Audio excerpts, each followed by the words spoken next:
उष्णतेची लाट शरीरासाठी गंभीर धोका निर्माण करू शकते, पण काही साधे नियम पाळल्यास उष्माघात टाळता येऊ शकतो. उष्णतेचा त्रास झाल्यास इलेक्ट्रॉल पावडर किंवा लिंबू पाणी प्यावे. उन्हाळ्यात हलक्या रंगाचे आणि सुती कपडे वापरा. उष्णतेपासून बचावासाठी शक्य तितके सावलीत राहा. संतुलित आहार घ्या. भरपूर पाणी आणि घरगुती शीतपेयांचे सेवन करा. अतिशारीरिक श्रम टाळा, विशेषतः उन्हाच्या तीव्रतेच्या काळात.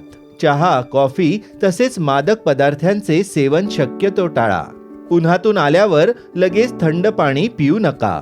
शरीराला हळूहळू थंड होऊ द्या.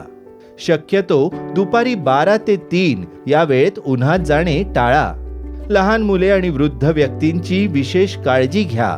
त्यांना अधिक वेळ उन्हात जाऊ देऊ नका. आपली आणि आपल्या प्रियजनांची काळजी घ्या. उन्हाळ्यात सुरक्षित राहा. उष्णतेशी संबंधित आपत्तीमध्ये मदतीसाठी त्वरित संपर्क साधा.